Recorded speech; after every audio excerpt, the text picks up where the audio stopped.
Sementara itu di Tulungagung, pemirsa tak terima suaminya jadi tersangka dalam kasus penganiayaan yang menyebabkan seorang meninggal dunia. Istri di Kabupaten Tulungagung menggugat pra-peradilan Polres setempat. Dengan didampingi kuasa hukumnya, mereka menjalani sidang pertamanya. Melalui gugatan ini, mereka berharap tersangka bisa dibebaskan dari segala tuduhan.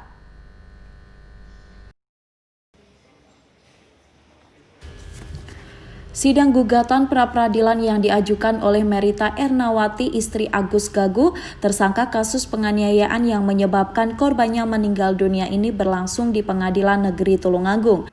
Agus sendiri merupakan relawan COVID-19 yang sedang bertugas jaga malam di kampungnya. Saat kejadian, Agus menjegal korban karena membawa senjata tajam dan mencurigai hendak melakukan tindakan kejahatan. Korban terjatuh dengan posisi kepala membentur aspal dan meninggal dunia saat dirawat di rumah sakit. Dalam sidang yang dipimpin Hakim Tunggal Flo Katerina, kuasa hukum penggugat membacakan tuntutan. Mereka menilai ada yang janggal dalam proses penangkapan dan penetapan tersangka. Selain itu, mereka juga menilai ada hal yang dipaksakan karena pokok perkara akan segera disidangkan, sedangkan gugatan pra-peradilan ini bisa gugur. Melalui gugatan ini, mereka berharap tersangka bisa dibebaskan dari segala tuduhan dan beraktivitas seperti biasanya. Harapannya ya suami saya bisa bebas, bisa melakukan aktivitas seperti biasanya, bisa menghidupi keluarga, anak, istri.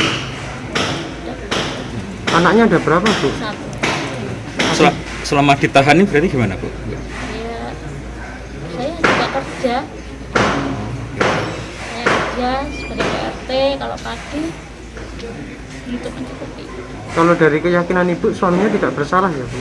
Insya Allah tidak bersalah. Suami saya yakin. Apa Bu yang membuat jenengan yakin? Suami saya tidak seperti itu. Suami saya tidak punya niat seperti itu.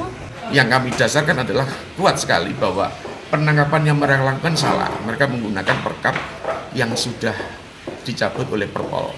Mas, secara KUHAP, ketika ini proses peradilan masih berjalan, apa mungkin pokok perkara dilakukan? Memang tidak ada aturan bahwa ketika pra-peradilan berlangsung tidak diperbolehkan untuk proses pokok perkara. Gitu.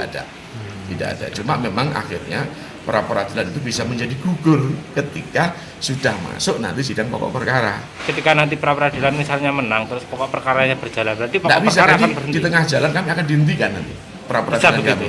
Ya, karena sesuai dengan putusan Mahkamah Konstitusi bahwa ketika pra-peradilan belum ada putusan, kemudian pokok perkara sudah dimulai, maka otomatis pada sidang berikutnya kami akan digugurkan. Dalam kasus ini, Kapolres Tulungagung dan Kejaksaan Negeri setempat menjadi tergugat. Sementara kuasa hukum Polres Tulungagung meyakini bahwa prosedur penangkapan dan penetapan tersangka sudah sesuai dengan aturan yang berlaku. Barang bukti juga sudah mereka dapatkan dan kasus sudah dilimpahkan ke Pengadilan Negeri untuk segera disidangkan. Untuk sidang hari ini pembacaan penuntutan, sedangkan untuk besok kita melakukan eksepsi. Terkait dengan apa yang disampaikan tadi adalah surat penangkapan itu tidak sah. Kira-kira apa Tanggapannya tanggapan dari kuasa hukum? Kalau dari pembun silahkan data masalah. Namun dari kita sebagai kuasa hukum, kalau kita tetap sah. Karena kita didasari dengan alat bukti, ada doanya darah bukti. Sidang pra-peradilan ini akan kembali digelar dengan agenda pembacaan eksepsi dari pihak tergugat.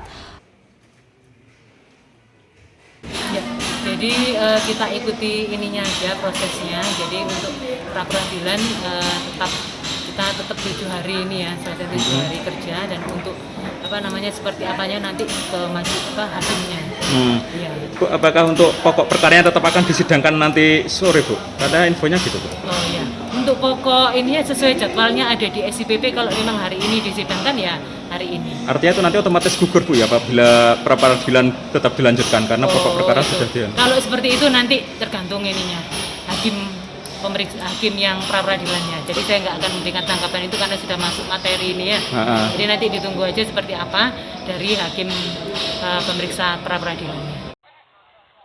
Kasus ini berawal saat tersangka ditangkap pada pertengahan bulan Mei lalu.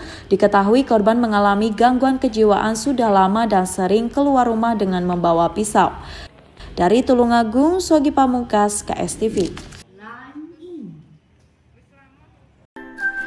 Subscribe channel KSTV sekarang juga ya. Dan klik lonceng biar nggak ketinggalan update video terkininya KSTV.